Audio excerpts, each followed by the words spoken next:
ഡോക്ടറെ ഞാൻ ഭക്ഷണമൊന്നും മര്യാദയ്ക്ക് കഴിക്കുന്നില്ലെങ്കിലും ഞാൻ ഒരുപാട് സപ്ലിമെൻറ്റ്സ് കഴിക്കുന്നുണ്ട് എന്ന് പറഞ്ഞു.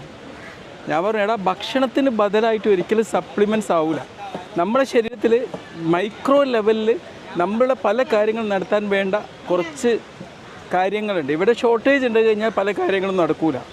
ഇപ്പോൾ ചില സപ്ലിമെൻറ്റ്സിൻ്റെ ഒക്കെ കുറവുകൊണ്ട് നമുക്ക് ഈ ഷോർട്ടേജ് നികത്താനും അതിലൂടെ നമ്മുടെ ആരോഗ്യത്തെ പൂർണ്ണ നല്ല കരുത്തുറ്റതാക്കി എടുക്കാനും വേണ്ടി സപ്ലൈ ചെയ്യുന്ന സപ്ലിമെൻറ്റ്സ് നമ്മുടെ ശരീരത്തിന് ഏറ്റവും കൂടുതൽ ആവശ്യമുള്ള നിർബന്ധമായി കിട്ടിയിരിക്കേണ്ട കുറേ സപ്ലിമെൻറ്റ്സും അവ കുറഞ്ഞു കഴിഞ്ഞാൽ എന്തൊക്കെ പ്രശ്നം ഉണ്ടാകുമെന്ന് പറയും. അതിലേറ്റവും പ്രധാനപ്പെട്ട ഒന്നാണ് അയഡിൻ എന്നുള്ളത്. നമ്മുടെ തൈറോയിഡിൻ്റെ പ്രവർത്തനം കാര്യക്ഷമമായി നടക്കണമെങ്കിൽ നമുക്ക് യഥാർത്ഥ ലെവലിലുള്ള അയഡിൻ കിട്ടിയിരിക്കണം. ചില ആൾക്കാരെ കണ്ടില്ലേ ഭയങ്കര ക്ഷീണിതരായിട്ട് അവശരായി ഇങ്ങനെ വരുന്നത്. ചിലപ്പോൾ അത് അയഡിൻ്റെ കുറവുകൊണ്ട് എന്തെങ്കിലും തൈറോയിഡിന് ഇഷ്യൂ ഉണ്ടായതുകൊണ്ടായിരിക്കും.